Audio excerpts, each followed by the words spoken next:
Nicole, when was the last time you listened to your gut? I always do, because we know there's a lot of misleading health advice out there, and most of what we're taught about food is wrong. Did you know that Big Food even pays TikTok influencers to say that ultra-processed foods are healthy? Well, they're not. My God, that is shocking. It's no wonder that 1 in 8 people globally, by the way, that's over 1 billion people if you don't want to do the maths, are living with obesity. Our sponsor Zoe understands that our health is suffering, and it's time we listened to our gut. They make your gut health their business. And as we've learnt in over 5 years of doing this pod, gut health is key to overall health. Your Zoe membership starts by testing your gut health, backed by one of the world's largest microbiome databases and most scientifically advanced at-home gut health tests. Zoe gives you proven science whenever you need it. Listen, we know better than anyone else being in the self-care space that the start of every new year is noisy with health advice that is often just full of hot air and rubbish.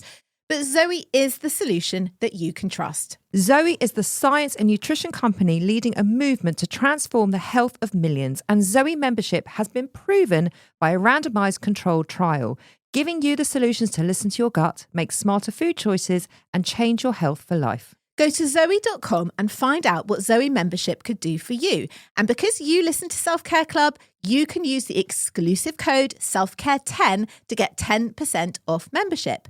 As a Zoe member, you'll get an at-home test kit and personalised nutrition programme to help you make smarter food choices that support your gut. That's ZOE.com. Use code SELFCARE10 at checkout. Trust your gut. Trust Zoe. Wow. What's up? I just bought and financed a car through Carvana in minutes. You? The person who agonized 4 weeks over whether to paint your walls eggshell or off-white bought and financed a car in minutes? They made it easy. Transparent terms, customizable down and monthly. Didn't even have to do any paperwork. Wow. Mm-hmm. Hey, have you checked out that spreadsheet I sent you for our dinner options? Finance your car with Carvana and experience total control. Financing subject to credit approval. Yeah, sure thing. Hey, you sold that car yet? Yeah, sold it to Carvana. Oh, I thought you were selling to that guy. The guy who wanted to pay me in foreign currency, no interest, over 36 months? Yeah, no. Carvana gave me an offer in minutes, picked it up, and paid me on the spot. It was so convenient. Just like that. Yeah? No hassle. None. That is super convenient. Sell your car to Carvana and swap hassle for convenience. Pickup fees may apply. This episode is sponsored by Zoe.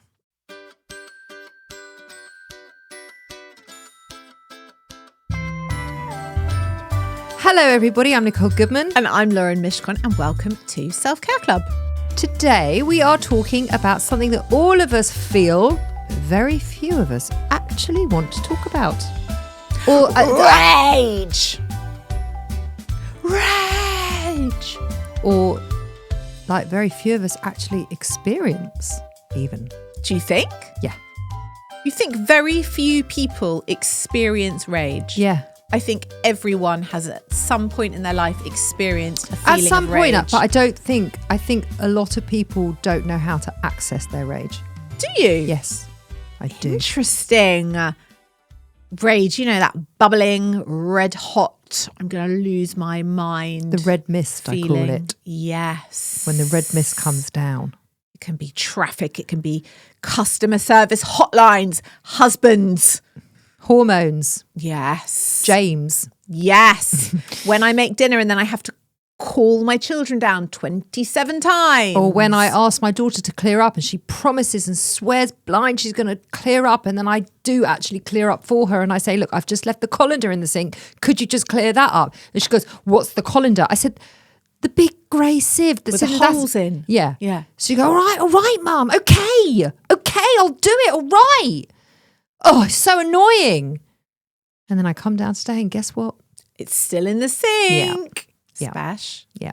Does that make you rageful? It does sometimes. Yeah. Or when my husband does. I mean, I could go on and on. I know. Rage is different from anger. It's an intense, uncontrolled feeling of anger. It's often triggered by stress, frustration, or definitely in my case, a lot of the time, feeling unheard. When do you feel unheard? When do I feel unheard? We want to give you specific examples of when. Yes, that is the question. I mean, I guess mainly at home, if I ask for something to be done or not to be done and it is ignored, then I would feel unheard. And then rageful. That does make me quite cross. I don't know if I'm going to go to rage, but cross. Because rage and anger are not the same, right? What's the difference? Well, rage is like anger's unhinged cousin. It's a much more extreme version of anger. Is it? Yes. It's a step up. It's like if anger is, floor 10, rage is the penthouse. Oh, I would have thought it was the other way round. No. It's the uncontrollable bit of anger. Okay. Like you can be angry and then you can just stop being angry. But Yeah. when you're in a rage, there ain't no stopping that. No, there isn't. It's like a tornado of feeling, isn't it? Well, there is until I get it all out. My dad's always said you'll never die of stress because if it's on my lung, it's on my tongue. Oh, you just exhaust yourself. Yeah, I don't actually do that so much anymore, but I did when I was younger.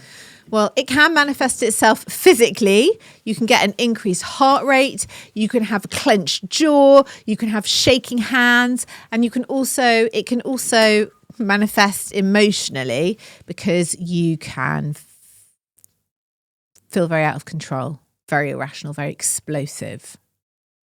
That's how it happens. You're not very explosive. No, I'm not really. Thank God. Why are we in our coat? I'm really cold. Are you? Yeah. Okay. I mean, there's normally the reason you put I know. a coat I on. don't know if it was a style choice. If it was a It style looks like you're choice. about to leave. I'm too rageful to sit here. The downsides of rage: it can be very destructive. It can ruin relationships. It can escalate conflicts. It can also make you say things that you regret. Yes, I have experienced that. All of that. Yeah. Listen, there's never a time when I've been rageful and not regretted it. Because Really? well, yeah, I mean, it might be justified sometimes, but rage doesn't really solve anything. No, it just expresses how you're feeling at the time. Yeah. It can raise your blood pressure. It can increase your stress hormones, and it can even put you at higher risk of heart disease. I'm not surprised. No, me neither. Of course not. It's fairly obvious, right? Yeah. And what about rage hangovers? Ever had one of those? So many. Oh, really? So many. I've chilled out more as I've gotten older. Yes, I have, Lauren. I have. I used to get very angry and very fucked off, and then I would just puke it over whoever was there, and that was it. And then I was fine. You didn't have the rage hangover? Not when I was much younger. No, I would now. Now I would hate losing my cool. I hate it. What about you? It doesn't happen that often. I really would only feel a rage hangover, I think, if my kids saw it, or like if I felt like I'd behaved in like a way that was embarrassing or like upset my kids, then I think I would feel like a rage hangover. What about from the that. person that you're exploding on? I mean, I guess at the time I would feel like it was justified. Maybe I just it wasn't. can't ever see you doing it though. I can't imagine it. It's not where I go to naturally. I'm not really a rageful person. I do have a temper, but I have a pretty long fuse. You do. I mean, I think I have a temper too. I don't think I'm rageful.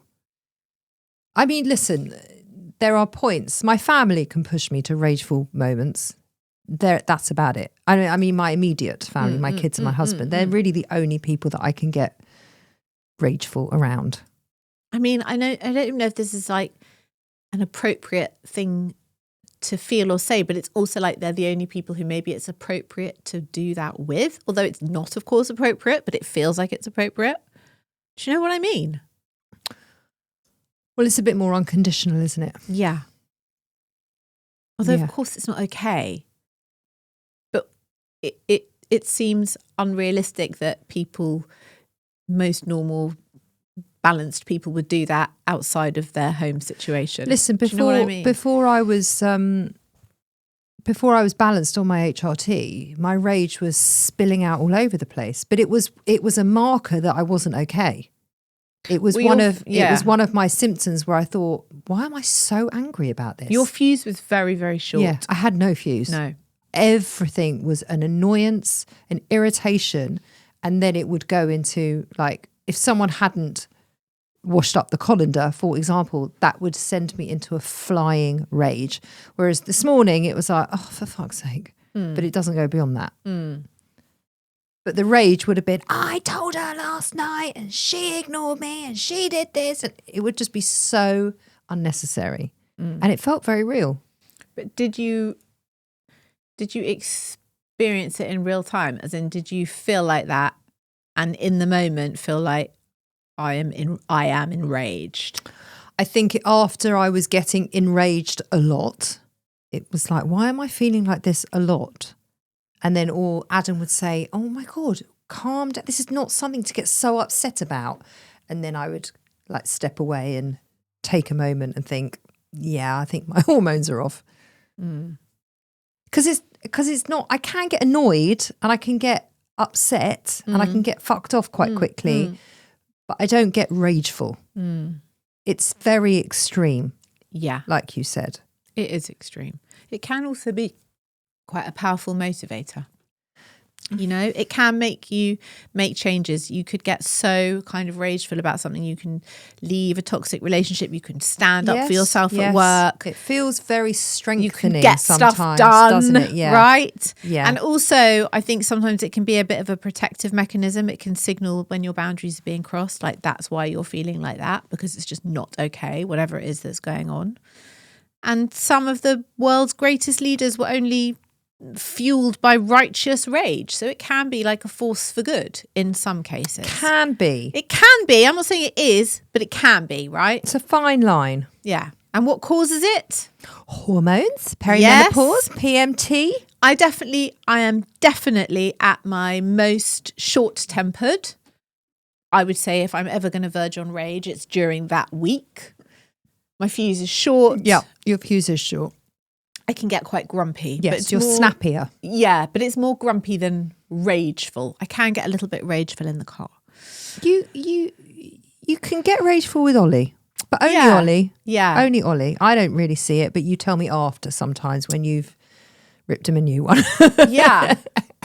But I also kind of realise in that I must feel very secure in that relationship to be able to do that. Well, that's why I just said to you, like, I only really get rageful with my immediate family. Yeah, because I don't feel like I could show up like that or be like that with anybody else and they would be expected to put up with me. Same. But I can do it very easily with Adam.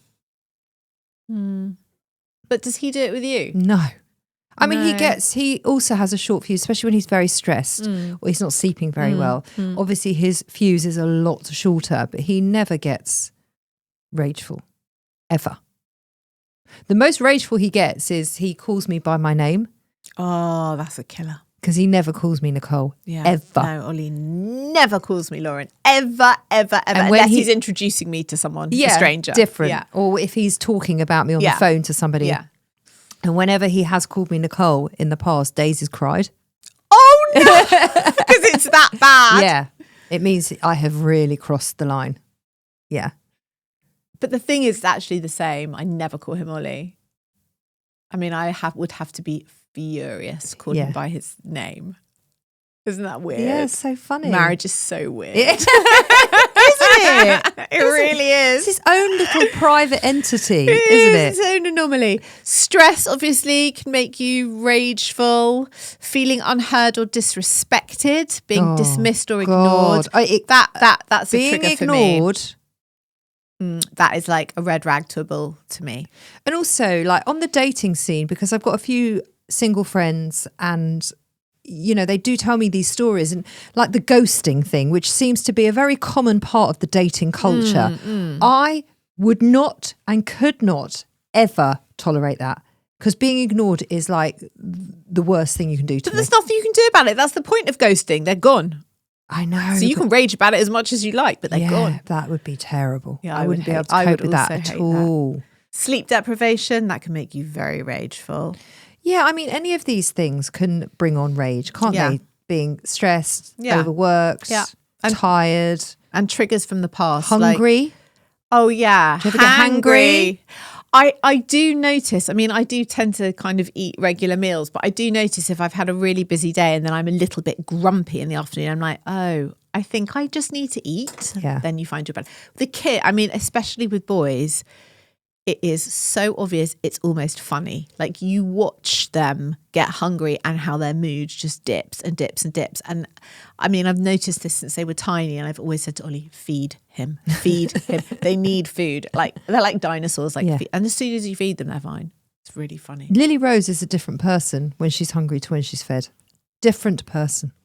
It's astounding. I noticed like for 2 years when I picked up Josh from primary school and he hated the lunches, and I'd pick him up and he'd be in such a bad mood. And it was just because he was starving.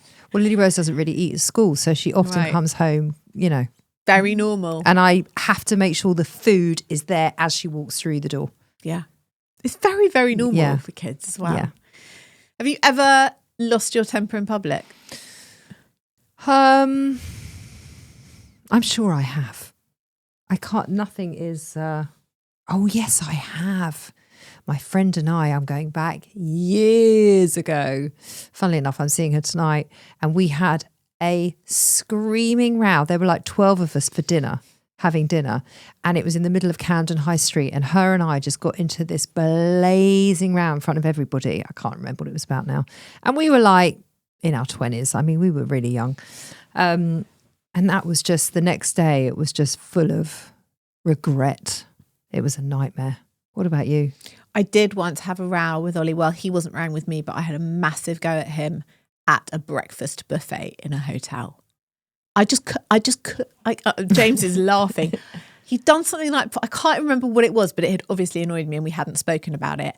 And I just couldn't contain it. So I guess you could call that rage because I couldn't keep it in. And I just went for him. Totally in public at the breakfast buffet, and he was just like, his face just froze, and I knew. Look, I was so far in it, I kind of couldn't stop myself, but I was also really aware. I'd love to know what he did. Me too. I'd love to remember what he did, but like everyone else at the other tables at breakfast were like, "Oh my god!"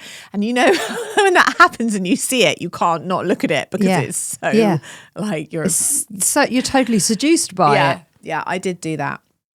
I mean, I've probably done that a few times. I did also lose my temper last week with a work thing. You were away and I was at home. I was away away for 24 hours. But you were away and I was home with PMT. Yeah. And I lost my temper. Yes, you did.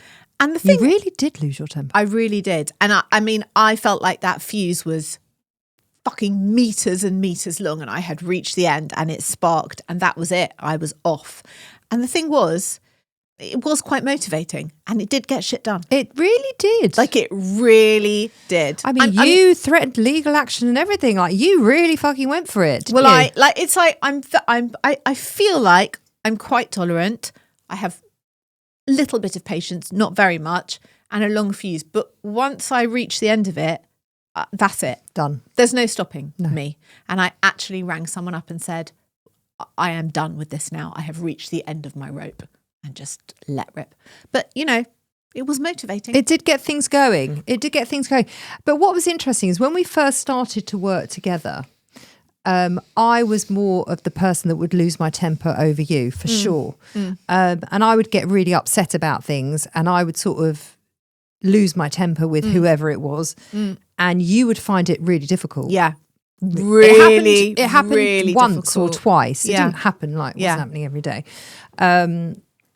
And so I learned quite quickly that we're in a partnership and you don't represent yourself that way. And, and it just wasn't, so I wouldn't manage things that way anymore at all. But I also think I've grown up a bit and, lots happened in 5 years. And it was interesting that when you were losing your temper this time, and I thought, my God, if I think back to like 5 years ago and it was me doing that and how uncomfortable you were, look how far she's come. Look how far she's come. I mean, I don't want to promote it as a good thing because I don't think rage is a good thing. But I do also think I lost my temper. I'm not going to go into the details of why, but I lost my temper because it was a business thing, and you and I had been not treated properly. We've been screwed over, basically, over something. I sort of, when I was thinking about this show, I was thinking, what is it that brings that out in me? Like, what is it that makes me feel rageful or or very, very angry? And it's the most common thing for me is like a miscarriage of justice. Like when I feel something is unjust or unfair, that makes me really, really angry. That's like my trigger. That's what sets me off. And I think I've been like that since I was 5. Like, you know, when you'd watch a film and someone would get arrested, but they didn't do the crime. Yeah. That used to make me really, really upset, even as a small kid. Yeah. So I think that sits in me somewhere. But on the flip side of that, my dad has had and has a terrible temper and a very short fuse. So when he was in a bad mood or something would happen and he would be very angry and there was a lot of noise and a lot of shouting, and I just hate it. I hate being around it. I hate the feeling of it. And I think it's from being very, very little, and your dad is very big and very loud. And, you know, 90% of the time he was in a great mood, but 10% of the time, if he lost his temper, he really lost his temper. And the noise, the shouting, I absolutely hate it. So I've always been very avoidant of it, even though I'm aware that I do have a temper and I can lose it. And it does happen. But sometimes it needs to. Sometimes it needs to. But for it to happen to me, it has to be a feeling of I have been misrepresented or something's happened that is very unjust. Like my sister's never been angry. Right. Never. She gets a little bit irritated, but I wouldn't say she doesn't access anger at all. But is it just not within her? Whereas I access it regularly. Quite regularly. But yours is almost like the weather. It's like it will come, it's out and it goes. Yeah. I'm not an angry person. You're not an angry person. Also, you don't hold it. I don't. But if something fucks me off, it fucks me off. Yeah. And I'm all right with that. I'm actually all right with that because, you know, what you see is what you get. Yeah. And I don't make any bones about that. So if you know I'm fucked off with you, I'm fucked off with you. It's quite simple. But I have noticed as I've gotten older, and as you politely said a few hours ago, once I got onto HRT, it was better. And it was better. I feel just generally calmer in that respect. I don't lose my temper as quickly as I used to. And I do think that comes with age. I remember my dad, as he got older, he used to have such a temper on him. My dad doesn't have a temper on him at all anymore. Interesting. I mean, if he loses his temper, it might be once every 2 years, like Yeah. never. Yeah. But when he was a younger man, he did have a real temper on him. Yeah. Ollie's temper, I mean, I've known Ollie since he was 27. He's now 56. He definitely had a worse temper then than he did now. He's mellowed. I think we've both You mellowed do mellow. with age. Yeah. I don't know what that is about. I think you just don't sweat the small stuff quite so much, do you? It doesn't feel as important or as necessary. And also, being angry and throwing your weight around, it actually doesn't solve anything. It No. really doesn't. But I would say I was definitely more volatile, more reactive, more angry when I was younger. I'm definitely mellowed now. But then I think perimenopause definitely made me irritable, like ultra irritable, to the point where I couldn't bear like hearing someone eat in the next room, or just very short-tempered, very intolerant. Yep. And that was very real. And that's definitely hormones. It Yep. wasn't that the world was more annoying. Yep. Or that anything happened. It was an absolute hormone thing. And then I read something the other day, and I told you, and I remembered that I'd read it before, but I'd forgotten about it, where someone was explaining that basically when your estrogen drops and you're kind of no longer fertile, you lose the need or the hormones to nurture. So you just become very intolerant. I thought it's so Yeah. accurate. So accurate. Well, it's Mother Nature, isn't it? It's very clever. Lauren, you know me, and you know when it comes to food, I trust my gut. And I also trust Zoe, the leading science and nutrition company. All the nutritionists we've spoken to on this show have highlighted just how much misleading information is out there when it comes to food. Things like the claims that you see on packaging, like low sugar and nothing artificial. Yeah. These are often actually a sign to avoid these foods. Ever noticed a health claim on fresh fruit? No. Well, then you get my point. It's completely understandable why there's a lot of distrust and wondering who you should turn to for accurate information. Well, it's simple. We use Zoe. Backed by one of the world's largest microbiome databases and most scientifically advanced at-home gut health tests, Zoe gives you proven science whenever you need it. Go to Zoe.com and find out what Zoe membership could do for you. And because you listen to Self Care Club clubbers, you can use the exclusive code SELFCARE10 at checkout to get 10% off membership. As a Zoe member, you'll get an at-home test kit and personalised nutrition programme to help you make smarter food choices that support your gut. That's Zoe.com. Use code SELFCARE10 at checkout. Trust your gut. Trust Zoe. What is Dax, are you? Tracking all our cars on Carvana Value Tracker on all our devices? Yes, Kristen, yes, I am. Well, I've been looking for my phone for... In Dax's domain, we see all. So we always know what our cars are worth. All of them? All of them. Value surge, trucks up 3.9%. That's a great offer. I know. Sell? Sell. Track your car's value with Carvana Value Tracker today. Make your next move with American Express Business Platinum. Earn 5 times membership rewards points on flights and prepaid hotels booked on AmexTravel.com. And with a welcome offer of 150,000 points after you spend $20,000 on purchases on the card within your first 3 months of membership, your business can soar to new heights. Terms apply. Learn more at americanexpress.com/business-platinum. Amex Business Platinum. Built for business by American Express. You're the perfect blend of elegance and style, and your ride should be no different. The 2024 Hyundai Sonata Hybrid meets all your needs, from business to brunch and everywhere in between. With head-turning details like a sleek front end, plus stylish interior, and an available 12.3-inch digital instrument cluster and seamless tech integration. Okay, Hyundai. Visit HyundaiUSA.com to learn more about the new 2024 Hyundai Sonata Hybrid. I've got a question for you. Yeah. Do you think perimenopause makes us ragey? Or do you think you just get more annoyed with things as you get older and more intolerant to things? Or do you just, and you know what you like more, so you just can't tolerate the other stuff? I think my experience has been, I have felt a great amount of irritability that at the time doesn't feel irrational. It feels justified. It feels right. It feels like you're just all really annoying and I'm annoyed by you. And it's your fault. Yeah.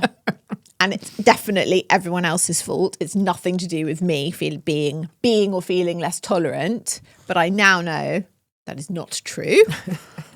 And I definitely kind of, at the kind of peak of feeling that way, had some arguments that I couldn't ever imagine having now or having had before. Like I had an argument with my mum. Now, when I tell you the last time I had an argument with my mum, I was 14 or something. It just doesn't happen.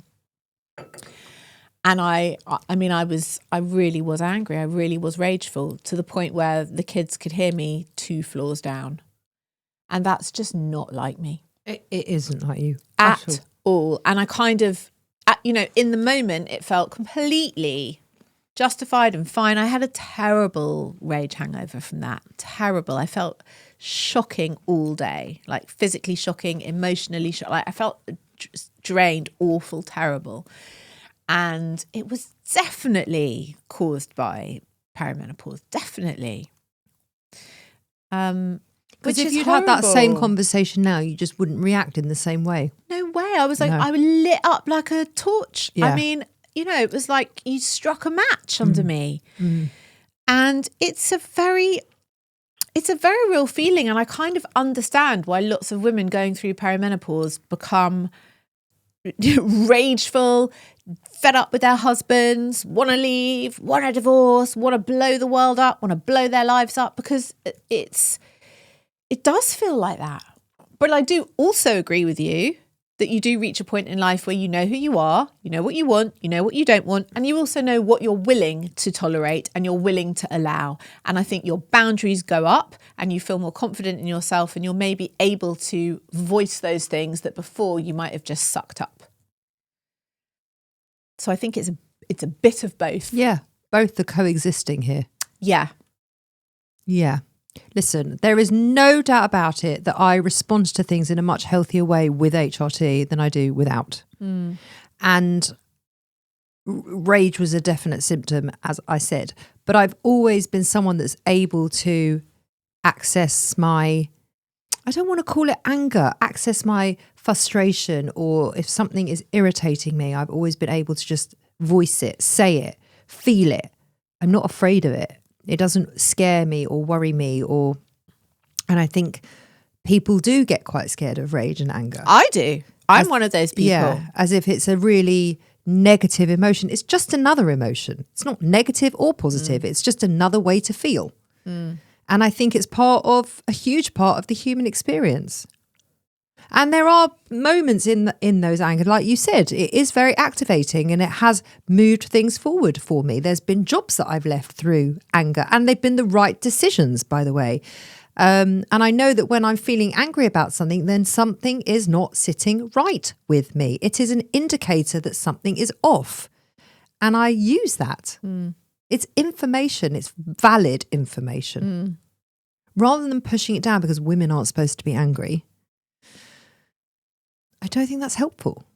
I remember Glennon Doyle once saying, if you aren't angry as a woman, then you aren't paying attention. And that's really sat with me because there's so much for women to feel angry about. I agree. And I was actually having a conversation with Ollie and one of my sons last night about catcalling in the street and how it was so common many years ago. And now you just don't really, on the whole, get builders on building God. And sites. I feel so insulted when it happens, don't you? Of course I do. But we were having a conversation about it and it was making me quite cross. And Ollie said, oh, calm down. And I said, that phrase is kind of part of the bigger conversation, because men don't get told to calm down when they're activated by something or angry about something or they feel something's unjust. And also, no woman in the history of womankind has ever calmed down because a man has told her to calm down. Like, if anything, it makes you more angry. Don't do it. Don't say it.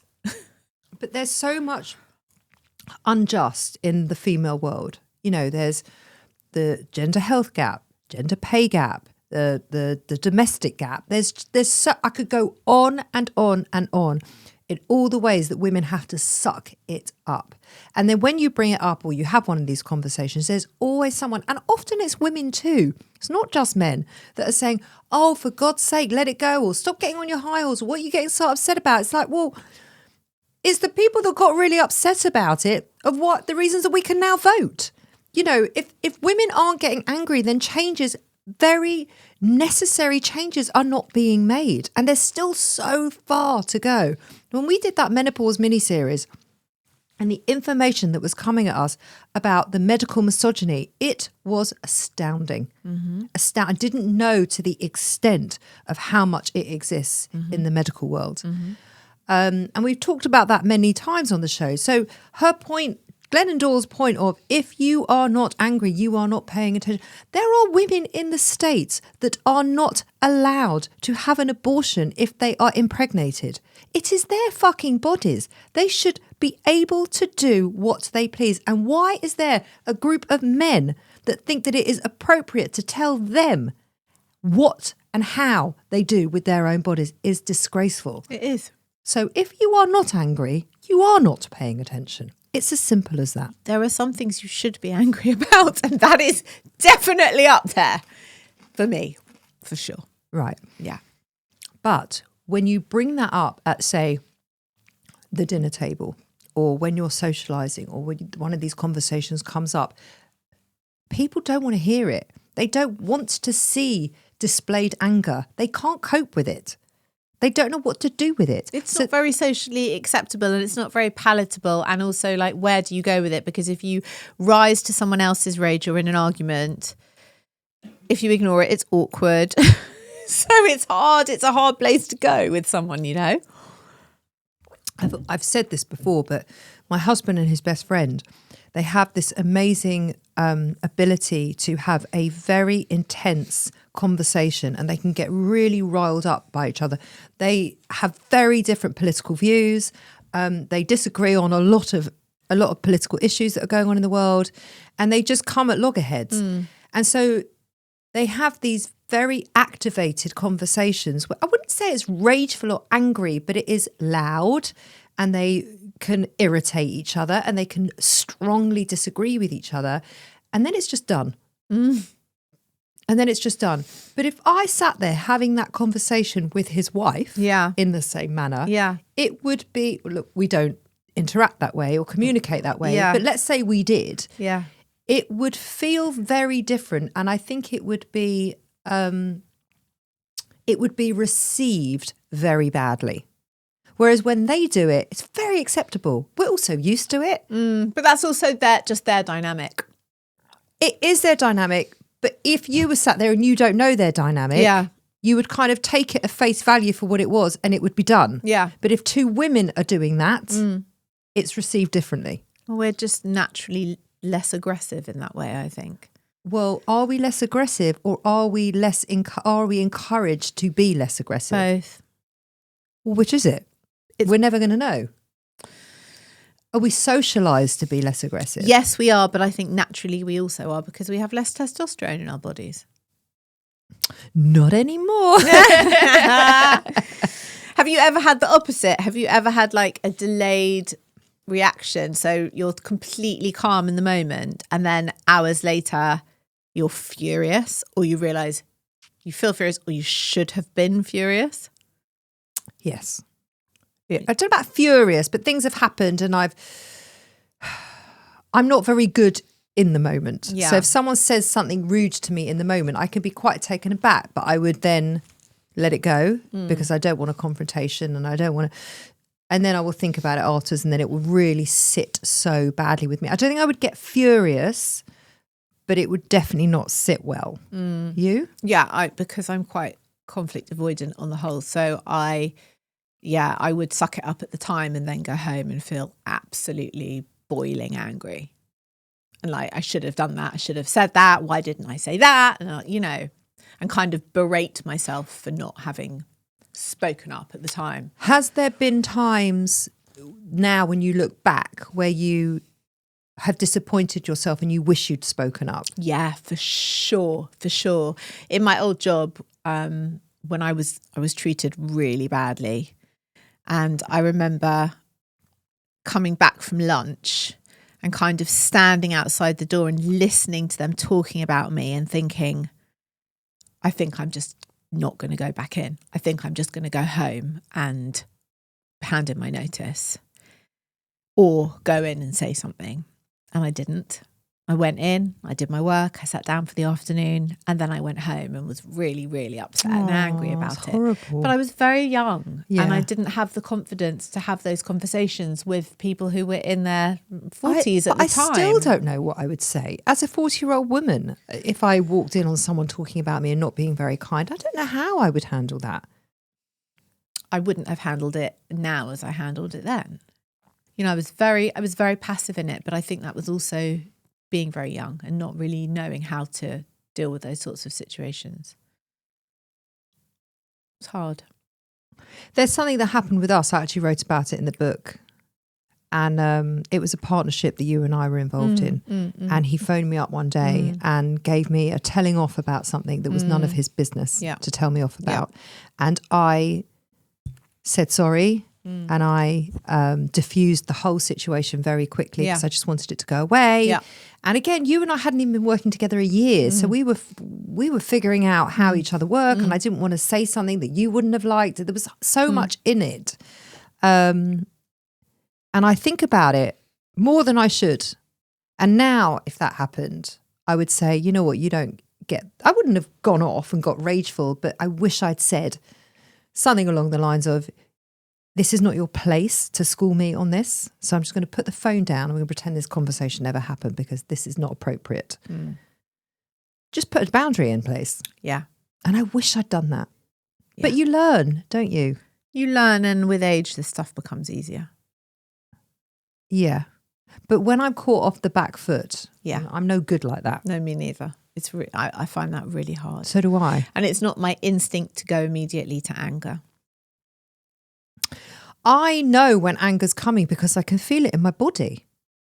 I have like this, my heart starts racing and I can feel it all in my chest. And that's when I know I'm really triggered, and then the red mist comes down. And I've learned to be more reserved and controlled within that red mist, but I am very aware I'm in it. I have had that thing with, like, on the worst day of PMT where I could fly off the handle, and I'm kind of both aware and not aware in the moment that I am being completely irrational, but I also can't stop it. Yep. Have you ever had that? Like, you know you're shouting, and in somewhere in the back of your mind, you're like, I know that this is a strong reaction. You've got to calm down. Yeah. Like, I know this is ridiculous, and I know I'm behaving badly, and I know this is not all right, but also I can't not do this. Yeah. It's really tricky. Well, it is. And I guess, like, if James was sat here having this conversation, it would be very different. His experience would be completely different as a man. Yeah. Well, I guess everyone's individual experience is completely different, but there's so much that you and I relate to with each other, having, you know, that hormonal process in our lives, throughout our lives. Yeah. I'm thinking about women who have PMDD, which is not very kind of well known or talked about a lot, but it's like the Olympics of PMT, and those women, like, their personalities completely change for a few days in the month. It must be so debilitating. You know, since being in perimenopause, I get that. I do. I understand it a lot better. But imagine knowing that's coming every month, and also the people who live with you knowing that's coming every month. Like, how hard that is for everyone to cope with. Yeah. Really difficult. Yeah. I really feel for those women. So do I. So what are some things, what are some tips that we can do to deal with rage in a healthy way? Well, we've got a few ideas here. One, the rage walk. Yeah. Power walking around the block while muttering profanities under your breath is surprisingly helpful. You know, there was a Mother's Day in lockdown, and it ended up being actually quite funny, but at the time it was not funny. And it was one of those times where the rules were very weird and annoying. So it's like you could see however many people, but you had to only see them outside. You know, it was those times. And it was Mother's Day and no one did anything. And, you know, obviously everyone was stuck at home, but like Ollie didn't get the kids to do nothing happened, basically. I was completely ignored. And then Ollie's parents were coming round to be outside the front of the house to say hello for a Mother's Day drive-by or whatever it was. And I had stormed off. I was so angry. I had just taken myself out for my 1 hour walk or whatever was allowed at the time. I don't know. And I just stormed off up the road, and they came round and I wasn't there. And when I got back, Ollie said it was absolutely hilarious because they'd done the drive-by to his sister's houses, and they had also had such an awful Mother's Day. They had also stormed off and left the house. So they said it was like rampant. It was like going round the family. No mothers were seen at home that day. Mothers were all power walking around the block that day. The rage scream, you could scream into your pillow in your car if you're brave, or in an open field. I've never done that. I've screamed in my car. You do like to do a rage scream. I've never done this. Yeah, I have. I've screamed in the car. Because I'm doing it in the moment, I think, more. The rage journal. Write everything down you want to scream, no filter. I've never done that. No. Well, you don't journal. No. You could exercise. Never done that. I wouldn't exercise. I've never exercised out my anger. Have you? That's quite Yeah, you. of course I have. I do rage laundry. Of course I have. Do you ever do rage laundry? No, rage Lauren, folding? No. Oh my God, rage folding. If there's something that makes me rageful, it is laundry. I actually find it a comfort. Oh, you can come and do mine. I fucking hate it. I hate it. It's a thankless, relentless, never-ending task. I do rage cleaning is probably I do rage cleaning. That's what I mean. And not rage laundry. Can I just say the house never looks better. I do rage cleaning. I did it yesterday, actually. And do you find that the worse mood you're in, the better the house looks? Well, like the appliances are clean. Like things that aren't normally cleaned on a weekly basis are suddenly, shining. I mean, I can clean shit that I didn't even know existed when I am in a bad mood. Yeah. It's very effective. Rage cleaning. Yeah, rage cleaning. Cold water therapy. This can shock your system and calm you down quickly, actually. It's also very, very, very good for anxiety and panic attacks, cold water therapy. Yeah, amazing. Yeah. I do use the cold water therapy a lot. Do you? Yeah. I go into the plunge pool at the gym if I've got very bad anxiety. And I promise you, I'm not just saying it really helps me. Sets me up for the whole day. But so many people say that. Yeah. They absolutely swear by it. Breathing techniques. Now, this is hard. I mean, because... When you're really angry. To slow down and breathe. Yeah. Really hard. Really hard. It is, isn't it? Sometimes you're doing it naturally. Well, you're always breathing. You're always breathing naturally. Yeah. You've always got your breath. James is really laughing at us today. Can you hear him? I don't know why he's finding this so funny. It's making me very cross. Although when he called me what did he call me this morning? Tesco value. What did he call me? He slagged off your socks. Tesco value socks. He said it 3 times in case I missed it. Did it make you angry? No, not at all. I actually appreciated it. Yeah, now you've got banging socks arriving through. Yeah, I have, yeah. Or you could talk it out. Yeah. That's a good one. I often like to talk out my rage with you. Not my rage at you. No, with me, you do. Yeah, we do. I actually find it very therapeutic. I find you a very good listener. Thanks. And you get it. Yeah. Get it. Yeah, well, I'm your friend. I'm supposed to get it. I don't have to explain. No. I don't have to describe. I don't have to re-explain the nuance of why I feel like that. But I don't understand. You just get it. Yeah. Yeah. And I don't ask stupid questions. No. That have got nothing to do with the point of what I'm actually trying to make. No. Yeah. No stupid questions. No stupid questions. I hate a stupid question. Yeah, especially in rage. Oh. It's like, no, you're missing the fucking... Just don't speak. Just let me speak. My friend and I, we haven't done it in a while. I actually said that to her this morning. We used to phone each other up every Monday morning, and we used to just launch. And then I would be finished. I go, okay. She's like, my turn. I'm like, yep. And then she would launch. Did you have a name for it? It was ranting, just our Monday morning rant. Yeah. Because we hadn't spoken at the weekends. We had very little kids. Like, it was a lot to rant about. I feel like that's probably a really good thing that women should set up with each other. Yeah. Don't you? Yeah. Rant club? Yeah. Rant club. Yeah. Just take 10 minutes of time, 5 minutes each.